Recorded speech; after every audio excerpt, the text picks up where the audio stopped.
Bienvenidas y bienvenidos a un nuevo episodio de Ingeniería y Ciudad, el podcast donde exploramos el presente y el futuro de nuestras ciudades desde el lente de la ciencia, la ingeniería, la innovación y la planificación urbana. Mi nombre es Catherine Cosette Ramírez Teutle y hoy tengo el privilegio de presentar a dos invitados muy importantes en el medio académico.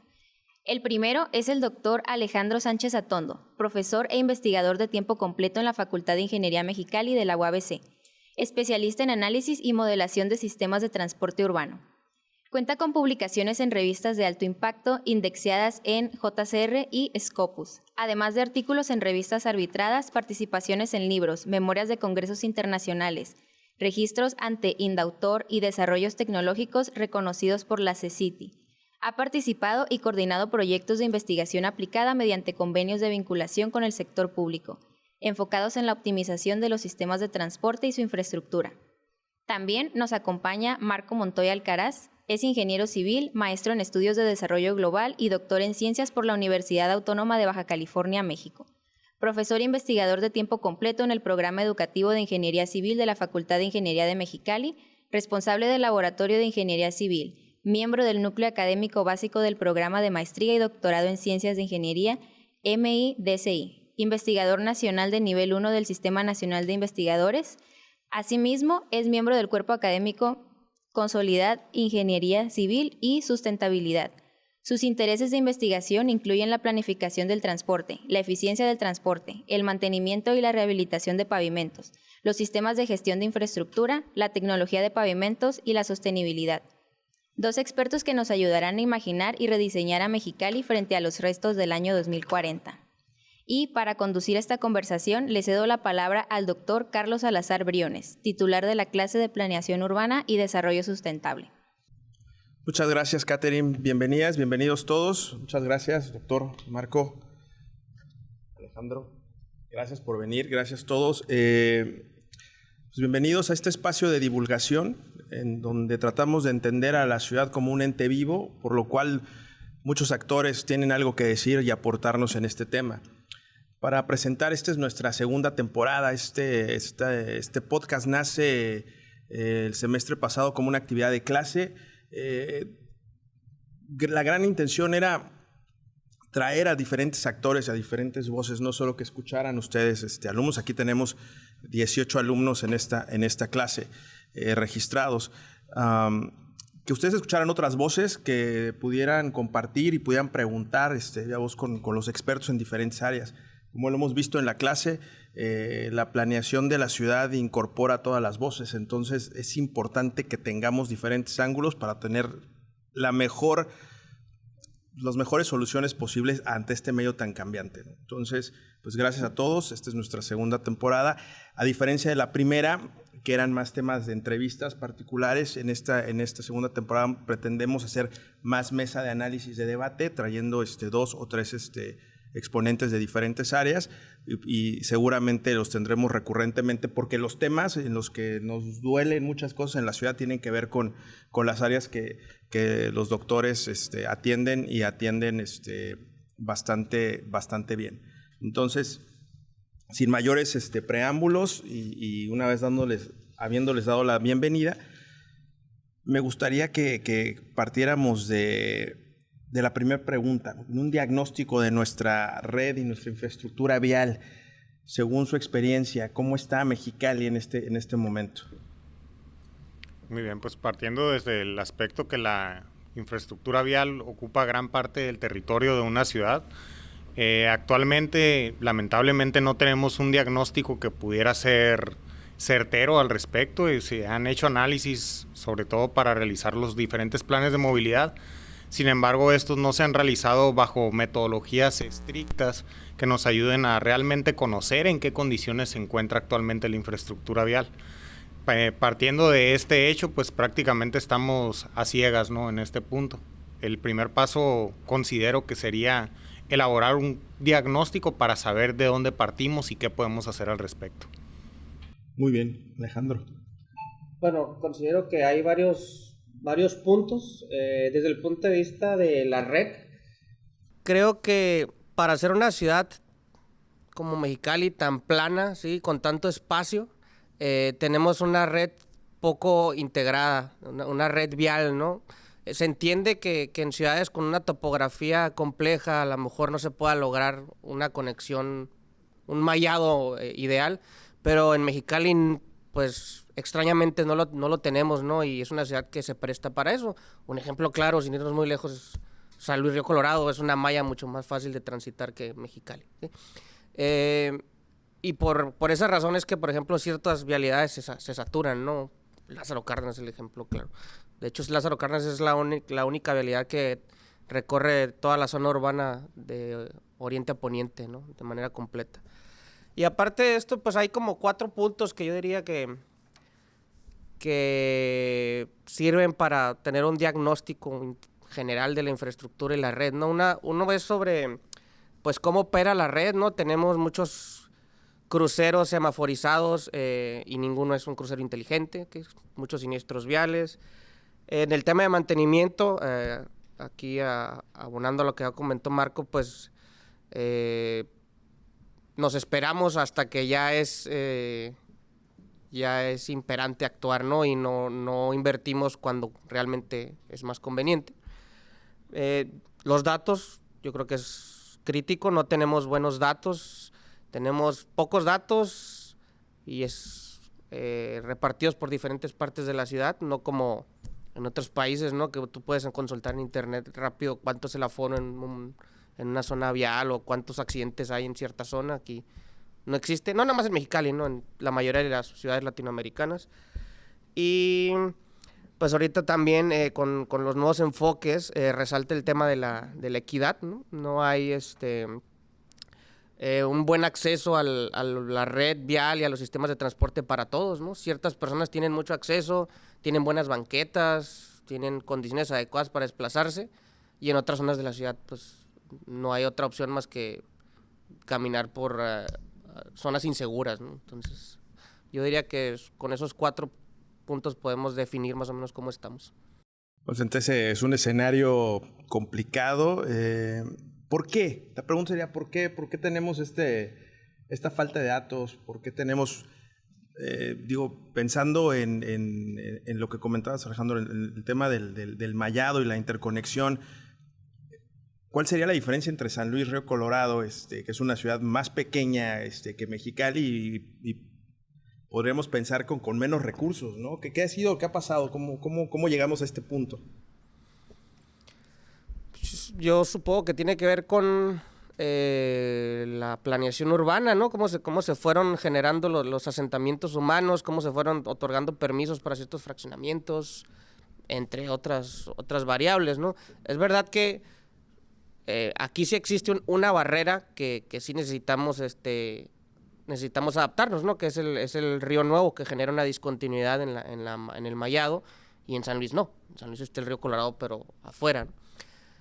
Pero aparte de eso, pues yo considero que simplemente el desarrollo urbano no consideró la movilidad como eje central, ¿no? Tienes razón, y simplemente se fue dando el desarrollo y que después se adapten las vialidades y los sistemas de transporte, que es la realidad de muchas ciudades, no nada más Mexicali. Uh-huh.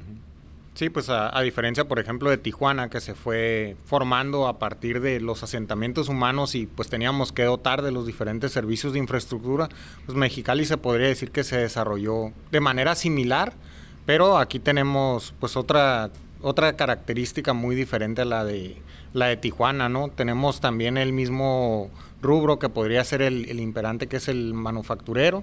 Sin embargo, pues el acomodo se ha dado de manera más ordenada, por así decirlo, siguiendo la lógica de los usos de suelo, la planeación urbana, pero pues sí tenemos estas características, ¿no? Como menciona Alejandro, como el Río Nuevo, que no permite una continuidad completa con la red, y aparte pues que así también los asentamientos humanos pues se dieron prioridad antes que la planeación de la movilidad de las personas.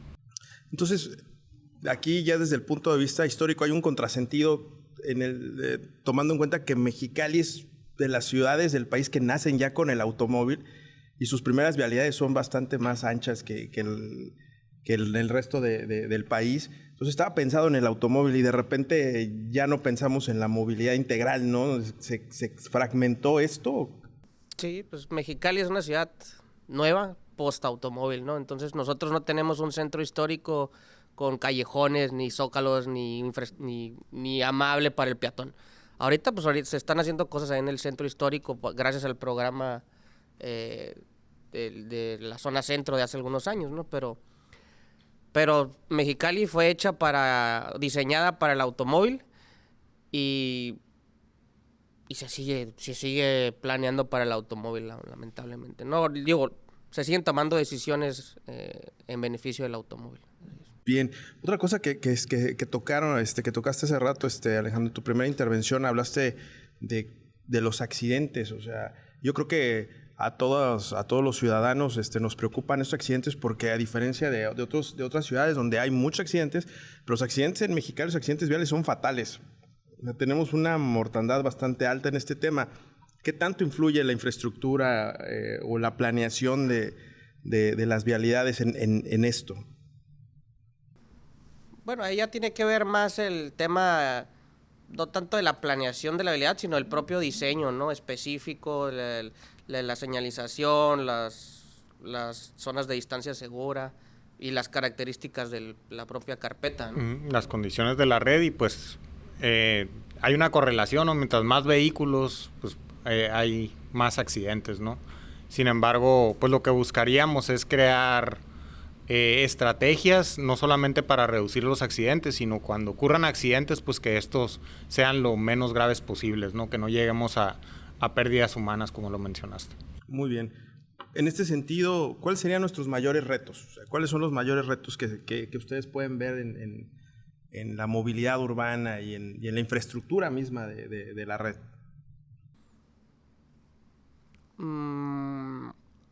Yo creo que lo primero es el tema de invertir adecuadamente. Tenemos que invertir adecuadamente porque tenemos recursos limitados, ¿okay? Y entonces tenemos que encontrar la forma de maximizar los beneficios con los recursos que tenemos. Ese es uno de los principales retos. Y no sé si llamarlo reto, pero la ciudad tiene que decidir realmente qué quiere, porque existe mucho el discurso de la movilidad sustentable, de los peatones, pero en la práctica la realidad es que no pasa nada de eso. Se siguen construyendo pasos vehiculares y se sigue saturando de vehículos y se siguen regularizando los autos chocolate, ¿no? Entonces, tiene que tomarse una decisión y a partir de ahí pues, plantear una buena estrategia. Sí, también partamos del hecho que pues, la ciudad de Mexicali tiene un clima extremo, ¿no? Tanto en el aspecto, es muy frío en invierno y muy caliente en verano. Entonces, si quisiéramos migrar a una movilidad sustentable, dándole prioridad al peatón, pues también tenemos que crear estos espacios para que pueda ser viable el uso de estos sistemas de transporte y quitarle la priorización que tiene al vehículo particular. Digo, entendemos mucho ahí, a veces hasta raya en el discurso romántico de la movilidad sustentable, etcétera.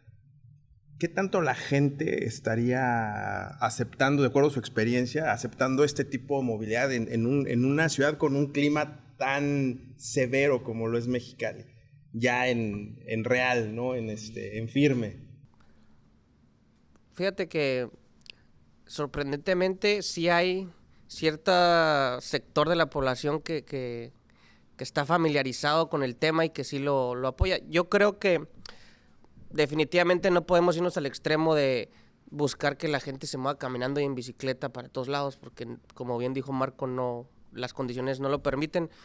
Pero creo que el sistema de transporte público debe ser la columna vertebral de la movilidad en una ciudad como Mexicali, sobre todo porque está dispersa y a la gente le cuesta mucho desplazarse en vehículo particular, aunque no parezca, ¿no? El mantenimiento de los vehículos y todo esto. Yo creo que esa debe ser la estrategia. Sin embargo, no podemos llegar a implementarla de golpe, ¿no? Si llegamos con ese cambio así tan drástico, la gente no lo va a tomar en serio. Se tiene que, si estamos buscando un cambio de dinámicas o de la forma buscando un cambio en la forma en la que la gente se mueve, tenemos que brindarle las condiciones adecuadas para hacerlo, ¿sí? Si queremos que dejen de utilizar tanto vehículo particular, tiene que haber una buena alternativa que le compita al vehículo particular. No nada más porque le decimos a la gente, oye, pues contamina mucho. Pues las personas primero van a ver su propio beneficio, eso es lo normal, ¿no? Entonces tenemos que brindarles ese esquema. Muy bien.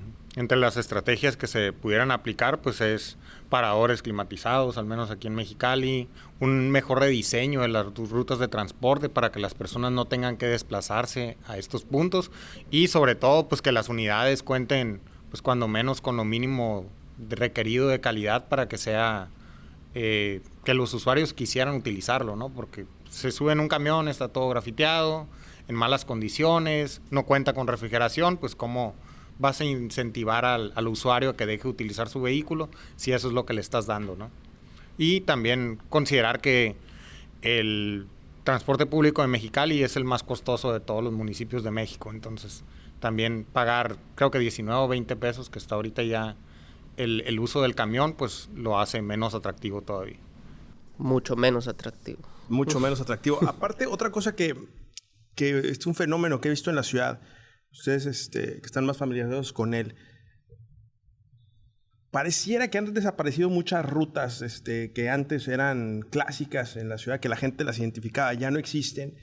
Entonces esto todavía te hace que tengas que tomar 2 o 3 camiones, de por sí ya son caros para llegar a donde vas. ¿Ven ustedes factible el regreso como tal del transporte público masivo de autobuses? ¿Cómo lo ven? Porque supongo que debe ser un tema de que no es viable económicamente para las empresas transportistas, porque a diferencia de otras ciudades, Mexicali concesiona las líneas, pero son privadas. Sí, en Mexicali estamos en lo que se le conoce como el círculo vicioso del transporte público, que pues, está muy estudiado en muchas ciudades. Básicamente ese círculo vicioso lo que nos dice es que pues los autobuses no están en buenas condiciones, no ofrecen un buen servicio, una buena frecuencia, la gente tiene que esperar mucho, entonces deciden no utilizarlo. A lo mejor se consiguen un automóvil, se van de raite, piden un Uber, un Didi, lo que sea, y como cada vez hay menos gente, menos usuarios, el transportista aumenta el costo para que le salga el negocio, porque si no, no le sale o deja de pasar. Entonces, como es más caro, pues menos lo usan, ¿no? Y así va haciéndose más grande la bola de nieve y termina, pues no sé si desapareciendo, pero operando en condiciones muy precarias, ¿no? Casi sin usuarios, que es como estamos ahorita, ¿no? La demanda de transporte público disminuye paulatinamente año con año. ¿Es posible revertir esta situación?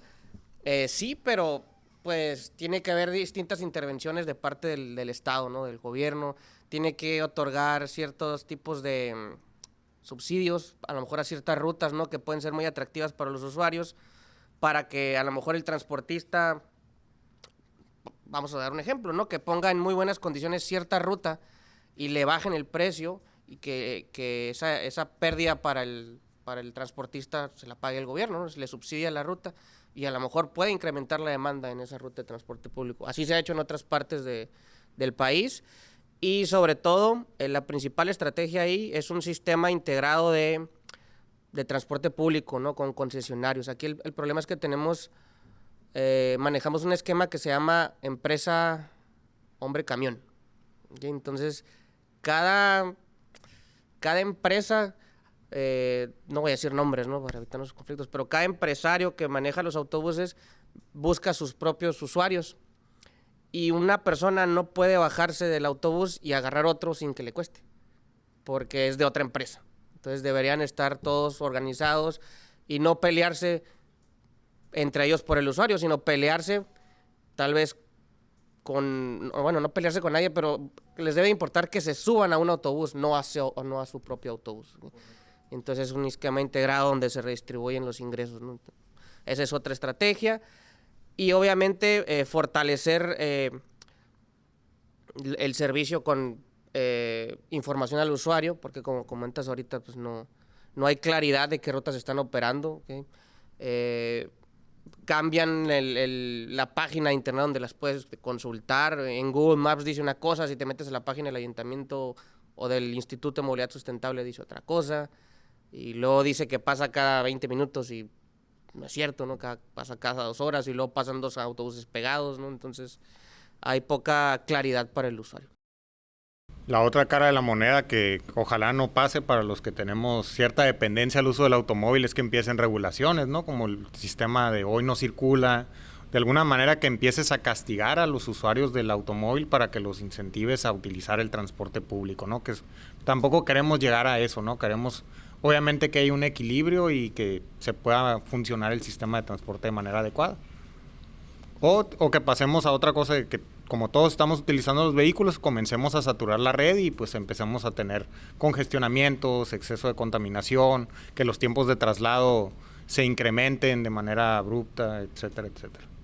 Correcto. Entonces no es un tema sencillo, pasa por muchas aristas. Sí, sobre todo otro reto, ¿no? Retomando la pregunta del reto que comentaba hace rato, creo que un reto pues ya más de trasfondo es un tema cultural, ¿no? Aquí el transporte público es visto como, pues es para quien no tiene para comprarse un vehículo, lamentablemente. Cuando en otros países más desarrollados el transporte público es una alternativa perfectamente viable, que la utiliza todo el mundo porque sabe que es conveniente para todos. Y aquí no tenemos esa cultura para nada. Sí, correcto. De hecho, es una ciudad que nace con el automóvil y es de alguna manera aspiracional, ¿no? Tener el mejor vehículo o tener más. Distintivo de progreso. Es correcto, distintivo de progreso. Y es importante cuando hacemos planeación, sobre todo para los estudiantes, que tomen en cuenta todos esos factores, porque muchas veces hay buenas acciones, pero por temas culturales, o sea, cuando la gente no las hace suyas, pues no terminan funcionando. En este sentido, ¿por dónde iniciarían ustedes? Me gusta siempre imaginarme que tienes la varita mágica, Marco. ¿Por dónde empezarías? ¿Dónde es el principal punto a resolver antes de que esto empiece a funcionar? Creo que está muy complicada la pregunta. Si me preguntas desde mi área específica, que es a la condición en la que se encuentra actualmente la red, el primer paso sería identificar realmente cuáles son las condiciones, hacer un análisis de realmente cuánto es el presupuesto que tengo disponible e invertirlo sabiamente porque recordemos que el presupuesto de un municipio pues no solamente es la conservación de la infraestructura, sino que entra salud, seguridad, etcétera, etcétera, ¿no? Entonces, al menos que el presupuesto que está destinado para este fin se utilice de manera adecuada. ¿Cómo podemos hacer eso? Pues conociendo en cuál es la condición real de la red, atender de manera proactiva en lugar de manera reactiva y aplicar los tratamientos que se requieren en el momento que se requieren. No solamente los tratamientos inmediatos, sino también tener una planeación a largo plazo, ¿no? Correcto. Entonces, una de las aristas sería la parte de la infraestructura. Primero, un correcto diagnóstico y priorizar entonces los recursos. O sea, un mapa de acción prioritaria, por ejemplo. ¿Dónde y qué? ¿Dónde y qué? Ok. Sí, creo que por un lado hay que hacer estrategias de concientizar a la ciudadanía, estrategias justamente como esto, ¿no? Y por otro lado, yo creo que es necesario instaurar, no sé si una mesa técnica, una mesa de seguimiento, un comité de movilidad, como se le quiera llamar, para darle un puntual seguimiento a los planes, porque vale la pena comentar qué planes sí hay, y son planes buenos. No significa que no se haga planeación, el problema es que se hacen los planes y a veces se guardan en un cajón, o se utilizan más bien con fines para hacer trámites, autorizar permisos o licencias de construcción, dictámenes de uso de suelo y ese tipo de cosas. Pero las principales estrategias que se incluyen en estos planes muchas veces no se siguen porque no hay recursos, porque hay otros intereses, no lo sé, ¿no? Entonces, creo que una estrategia es implementar algún mecanismo para asegurar el cumplimiento cabal de los planes, ¿no? Hay un plan de movilidad, o si no es el cumplimiento cabal, por lo menos asegurarse de que las obras o lo que se esté invirtiendo esté alineado con lo que viene en el plan y no esté respondiendo a otro tipo de interés. Correcto. De hecho, una de las cosas que platicamos, que vemos mucho en clase, es esta parte de la diferencia filosófica entre la planeación tradicional y la planeación urbana sostenible, ¿no? Que es justamente aceptar que hay diferentes actores, que hay diferentes grupos de interés, que tenemos que trabajar en conjunto, porque desde una sola óptica el plan pareciera bueno para ese grupo de interés, pero no necesariamente para todos. Si no estamos representados vamos a tener estos conflictos. Entonces, el tema de movilidad es central en nuestra ciudad, porque ya nos está costando vidas por mil cosas, ¿no? Por ejemplo, es muy común en la ciudad, sobre todo yo lo veo con gente que está aprendiendo a manejar, que me ha tocado acompañar en estas rutas, y de repente dicen, ¿por dónde sigo? Porque ya no hay líneas, ¿no? O sea, las líneas no existen, entonces pues empieza a ser ahí un desastre. O desaparece un carril. O desaparece un carril y no hay las indicaciones, señalamientos adecuados. Y aparte la condición del pavimento a veces pues es bastante deficiente. Y a mí me surge esa pregunta y la ha hecho la gente. ¿Es que no hay buenos ingenieros aquí? ¿Por qué tenemos calles tan malas? Digo, entiendo que es un problema general, no es solo de esta ciudad, pero ¿por qué tenemos calles tan malas? Es una combinación de múltiples factores. No podemos echarle la culpa solamente a los ingenieros que trabajan en las obras. En una ocasión nos vinieron a entrevistar preguntándonos si el problema era el asfalto o los materiales que se utilizaban. Es una combinación de múltiples factores. Al final de cuentas, tenemos deficiencias en cuanto a la regulación. Por ejemplo, vialidades que no están preparadas para recibir transporte de carga. De repente ves camiones de carga circulando a través de ellas. Esto hace pues, que se desgasten mucho más rápido de lo que está proyectado. Procedimientos constructivos quizás que no se siguieron correctamente. Acciones de conservación que son reactivas en lugar de ser proactivas. También tenemos un abandono prácticamente de la red terciaria. O sea, sí conservamos lo que es la red primaria principalmente, la red secundaria pues ahí cada que se puede, pero la red terciaria de plano sí está totalmente abandonada. Entonces, todas estas situaciones han llevado a cuál es la condición actual de la red de la ciudad. Entonces, pues sí hay mucho trabajo que hacer, pero tenemos que partir de algo, ¿no? Y yo sigo diciendo que lo importante es primero diagnosticar, ¿no? Saber cómo estamos actualmente y a partir de ahí empezar a elaborar estrategias. No es culpa ni de los contratistas, no es culpa del gobierno, es una cuestión, prácticamente es una cuestión de todos, ¿no? Tenemos que atenderlo como debe ser, nada más. Bien. Alejandro. ¿Me puedes repetir la pregunta? Porque ya nos desviamos mucho, ¿no? No, ¿por qué tenemos calles en tan mal estado? O sea, ¿cuál es tu óptica al respecto? Pues yo creo que mucho tiene que ver con la estrategia de inversión de recursos, ¿no? O sea, reparamos hasta que ya no es, hasta que está el bache enorme, ¿no? Entonces hay que estar haciendo ciertas estrategias de conservación periódica, como bien comenta Marco, para conservar las vialidades, ¿no? Las vialidades no son para siempre, es lo normal, ¿no? Y en Estados Unidos también hay vialidades que están no en perfecto estado, ¿no? Pero simplemente hay que hacer los sellos cuando es adecuado y no cuando ya no hay vuelta atrás. Y también, pues, evitar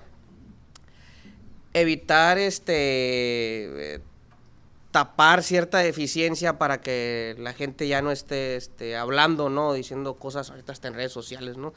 Muchas veces hay un problema estructural en una vialidad y no lo reparan y vuelven a reencarpetar simplemente y pues se soluciona el problema de un año nada más, ¿no?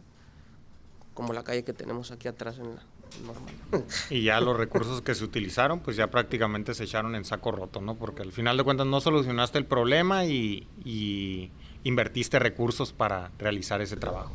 Sí, pareciera como un poquito en el esquema de fuente ovejuna, ¿no? ¿Quién fue el culpable? Pues todos somos culpables al final del día. Hay temas estructurales y hay temas no estructurales en el sentido, por ejemplo, bien lo decía Marco, hay cuestiones de una falta de inspección y vigilancia. Es decir, hay autobuses, hemos visto trailers andando por calles terciarias, pues. Obviamente las van a dañar, no están diseñadas para eso. ¿Quién debe de poner el orden ahí? La autoridad, pero es complejo, es un tema complejo porque también hay intereses, hay factores económicos, pero o sea, es tan contradictorio o bueno, difícil. Imagínense el servicio de recolección de basura, pasa por calles terciarias, ni modo que no pase por calles terciarias, ¿no? Entonces es un mal necesario, si quieren verlo así, o sea, no, ni modo que no. Tendríamos que tener otro tipo de servicio de recolección de basura o las construcción de obras residenciales, ¿no? Cuando pasan los camiones de volteo con cierto material. Una cosa es regular a los trailers, ¿no? Lo más pesado, pero de todas maneras hay un montón de tipos de unidades con exceso de peso que transitan por vialidades terciarias que pues, prácticamente deshacen el pavimento, ¿no? Okay. Y ahí entonces entra ya los temas de planeación, ¿no? ¿No les parece? Por ejemplo, si estamos ante este escenario, pues obviamente tenemos que hay un aspecto que ya, ¿no?, está más del área de lo que ustedes trabajan, pero las condiciones del drenaje, pues están en muy malas condiciones. Entonces hay una lluvia, hay una acumulación de agua y pues prácticamente al estar tapados estas bocas de tormenta, pues lo que sucede es que pues empieza a permear en el pavimento y afecta las capas estructurales, lo que hace que se debiliten, hundimientos y pues posteriormente ya socavones, ¿no? Tendríamos que replantear entonces cómo construimos, cómo diseñamos y construimos toda nuestra infraestructura, ¿no? Porque si ya sabemos que eso va a suceder, como ya lo comenta Alejandro, y pues si van a estar pasando el camión de la basura, va a estar pasando el del gas, ¿no? Este tipo de servicios que son muy pesados. ¿Por qué seguimos diseñando entonces como si fueran terciarias regulares donde no vas a tener eso cuando sí lo vas a tener? Entiendo que es una cuestión de económica, pero pues habría que poner en la balanza, ¿no? En la balanza. Y aquí, por ejemplo, aquí sería entonces la siguiente pregunta para ustedes. ¿Mejoramos o mantenemos la red que tenemos o la ampliamos? Porque también hay una demanda de la sociedad a ampliar la red, pero la ampliamos y cada vez que la ampliamos va siendo más complicado mantener la red que ya existe, ¿no? ¿Por dónde, ante este escenario, la ampliamos pensando en qué? ¿En las personas beneficiadas? ¿En factores ambientales? ¿En cuestiones económicas? ¿Cómo le hacemos? Más capacidad de la red es igual a más carros, más congestión, más accidentes, simplemente. Entonces, eso es lo que está establecido ya en los planes de movilidad actuales de la ciudad. Entonces, lo que hay que hacer es más bien reconfigurar la red que tenemos y para adaptarla a los nuevos objetivos que tiene la movilidad, ¿no? en las ciudades, que es... los objetivos ahora son mover a la gente, ¿no? Hay que pensar en personas y no en vehículos, ese es el tema, ¿no? Entonces, al pensar en personas, no necesariamente tienes que construir un paso de desnivel en cada intersección de Lázaro Cárdenas, por ejemplo. Pues sí, eso, sí, cierto. Y si tomamos los ejemplos de países desarrollados, ya no existe tanta la necesidad de construcción, sino de mantener y conservar lo que ya tenemos. Entonces también tenemos que cambiar ese enfoque, ¿no? No se trata de construir y tener más, sino cuidar lo que ya tenemos y mantenerlo en buen estado, porque también es un reflejo prácticamente de la condición de tu municipio. Imagínate, tú quieres invertir en una ciudad, vienes de fuera y lo primero que vas a ver son las vialidades y las ves en muy malas condiciones, pues dices, ¿sabes qué? Pues aquí no. Definitivamente no es un buen lugar. Entonces cambiar esta parte de que están en contraposición de la ciudad difusa contra la ciudad compacta sería hacerla más compacta por distritos, por las estrategias. Es una ciudad muy difusa, muy poco densa, ¿no? Hace algunos años calculé ahí la densidad, no me acuerdo si daba 40 y tantos por hectárea, pero bueno, comparándola con el promedio nacional éramos muy baja la densidad y de hecho según estudios en una ciudad con esa densidad de población, el transporte público está destinado al fracaso. Así, porque no... O sea, hay muy poca gente en un área tan grande que tienen que recorrer, no les sale el negocio. Afortunadamente ahorita ya hay nuevas estrategias que se están implementando, ¿no? Se está haciendo edificación vertical, se están construyendo algunos condominios. Esperemos que cambie un poco el tema del crecimiento de la ciudad, ¿sí? Y pues para eso Afortunadamente ahorita ya tenemos un nuevo PDUCP publicado hace aproximadamente como 3 semanas, que está recién salido del horno y allá traen todas estas políticas de edificación vertical y es con una visión al 2040. Ahora lo importante es, como comenté hace rato, que se cumpla, ¿no? Y que no se utilice nada más como un documento para tramitología. Que pasa muchísimo, ¿no? También asegurarnos pues la continuidad de estos planes, que independientemente del gobierno que tenga el poder en ese momento o el que siga, pues que se siga esa estrategia o ese plan.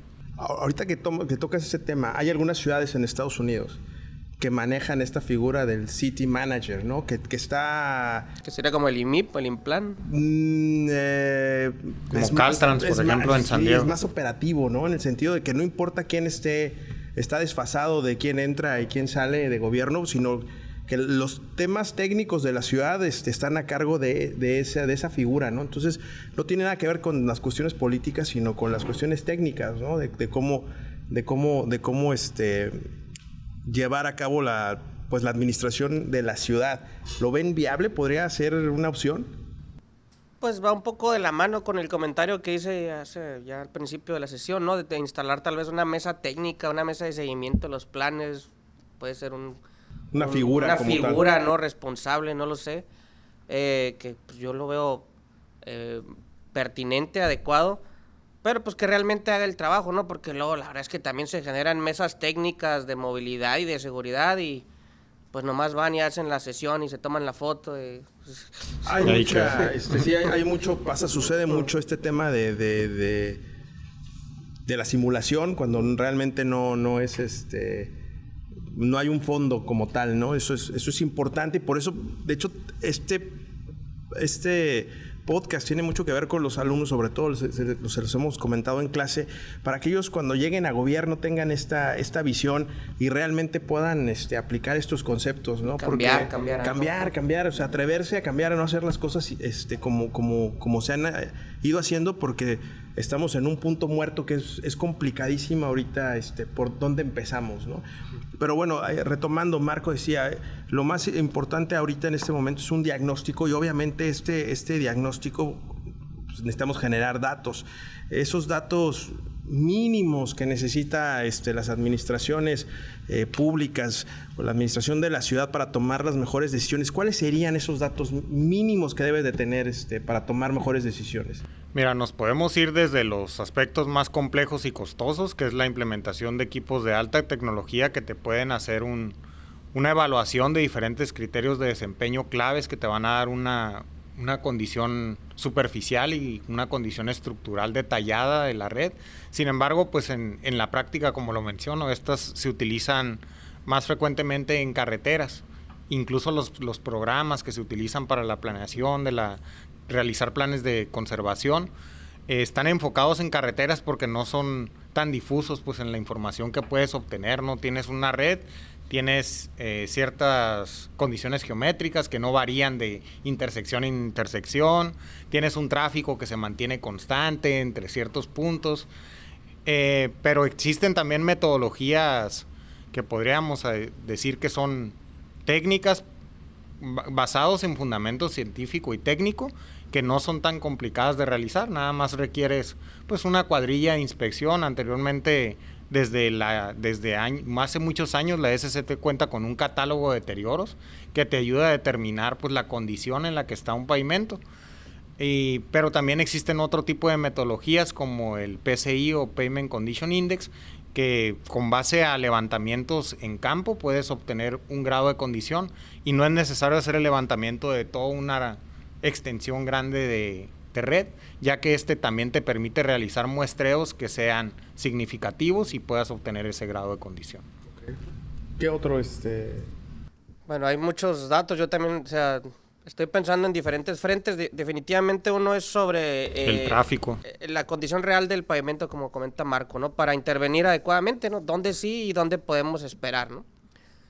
Pero yo creo que el principal dato entre todos que no tenemos es el origen-destino de la población. O ¿De dónde a dónde se mueve la gente todos los días, no? Uno puede decir, no, pues hay mucha gente que se mueve a la zona de Palaco, ¿no? Porque están todas las maquiladoras. Pues sí, se sabe, pero de esos que llegan, ¿cuántos vienen de las distintas partes de la ciudad? ¿Okay? ¿Por qué se mueve? O sea, entender a la gente que se está desplazando, de dónde a dónde se está desplazando. No lo sabemos. Y afortunadamente, ahorita, de hecho, se generan muchos estudios, publicaciones académicas sobre este tema, aprovechando los teléfonos celulares, GPS, etcétera, para hacerlo más rápido. Pero los estudios concluyen que todo eso ayuda, pero se necesita de todos modos la encuesta. ¿Sí? El gobierno tiene que hacer encuesta, tiene que encuestar a una muestra representativa de la población para conocer el origen destino de los ciudadanos, y a partir de ahí puedes hacer un montón de cosas. A lo mejor te das cuenta que estás invirtiendo en una vialidad que probablemente se va a dejar de utilizar pronto, ¿no? O a lo mejor hay una cierta vialidad que se va a empezar a utilizar y no lo tienes previsto, y el origen destino te lo puede entregar, ¿no? Entonces, eso es lo principal. ¿Quién sería el encargado de generar esta información, según ustedes? Bueno, la matriz origen-destino es un ejercicio estadístico, ¿no? De procesamiento que incluso lo podemos hacer aquí, pero para hacerla necesitas los resultados, ¿no? de las encuestas, de los aforos, y esos pues los tiene que realizar gobierno, podría ser el Instituto de Movilidad Sustentable, aunque está muy alineado a transporte público, administración urbana. Ahorita hay una dirección de movilidad en el Ayuntamiento de Mexicali, ¿no? de recreación de este año. Pues a lo mejor a ellos les compete, pero no sé qué tantos recursos tengan, ¿no? para hacerlo. Y es algo que pues no es un problema de Mexicali, es algo común en todas las ciudades de Latinoamérica que no cuentan con este tipo de datos, por lo menos las ciudades en crecimiento. A lo mejor en Guadalajara sí tienen eso, ¿no? Porque pues, tienen más recursos y es imperante, pero para allá vamos, ¿no? Entonces se tiene que... Habría que estar abriendo la discusión hacia ese sentido, ¿no? Empezar a generarlos. Y aprovechar las herramientas que existen, ¿no? A lo mejor hace 20 años era mucho más complejo. Ahorita no necesitas hacer una encuesta tan amplia, puedes hacer una muestra representativa y luego aplicar técnicas estadísticas aprovechando todo lo que te entregan los GPS, lo que puedes obtener de Google Maps, todo es gratis, ¿okay? Y obtener una matriz origen-destino bastante pertinente. Muy bien, correcto. Pues pasamos a la sesión de preguntas y respuestas. Si hay algún estudiante que quiera hacer alguna pregunta, adelante. En el tema de la ciudad difusa, que comentaban eso de que hoy en día comenzó la construcción en vertical, eso es algo que va a llegar a revolucionar, se podría decir, la ciudad, de que ya vamos a tener más edificios, o es simplemente una medida de que están tomando para concentrar todo en una zona, pues como en la zona dorada, que es donde se están haciendo los levantamientos verticales. ¿Es para cambiar el aspecto en todo Mexicali o se está haciendo ahorita para concentrarlo en esa zona? Pues pareciera que es en un par de zonas, ¿no? Zona dorada y también ahí en el centro cívico, ¿no? Se están construyendo también condominios, ¿no? Digo, lo normal es que no se dé en toda la ciudad, ¿no? En ninguna ciudad está en toda el área urbana, pero habría que ver dónde más conviene hacerlo, porque si no, solamente se va a densificar o se va a generar mucho movimiento ahí, pero pues hay mucha gente que no vive ahí, ¿no? Que se desplaza a grandes distancias. Yo lo veo así desde ese punto. También ahí por Lázaro Cárdenas y Gómez Morín, ahí se están generando otros edificios, ¿no? Así también de condominios. Adicional, se supone que a la construcción vertical o que pongas zonas habitacionales, pues también se debería dotar de una serie de servicios que se concentren en esos mismos puntos. Se le llaman como mini ciudades, ¿no? Tijuana ahorita acaba de entrar en tarde, ¿no? Pero pues es mejor tarde que nunca, por ahí dicen.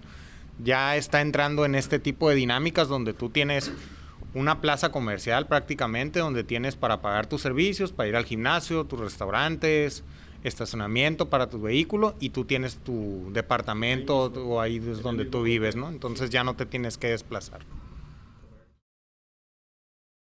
¿Cambios urgentes deberían implementarse ya para mejorar la calidad de vida de nosotros los ciudadanos en Mexicali? La calidad de vida relacionada con la movilidad, ¿no? Porque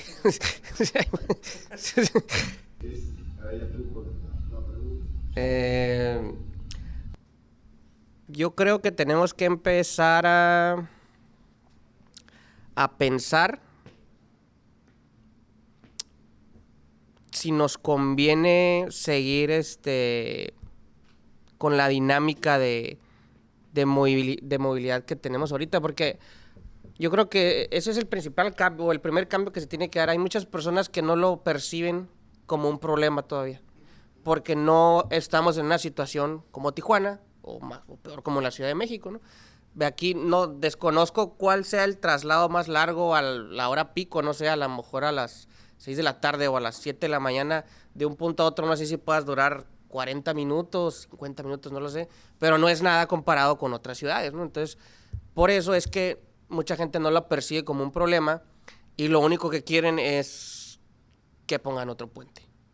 Ese es el problema, ¿no? Yo creo que eso es urgente y eso yo creo que va a poder, al cambiar eso, cambias el chip y vas a empezar a generar otra bola de beneficios.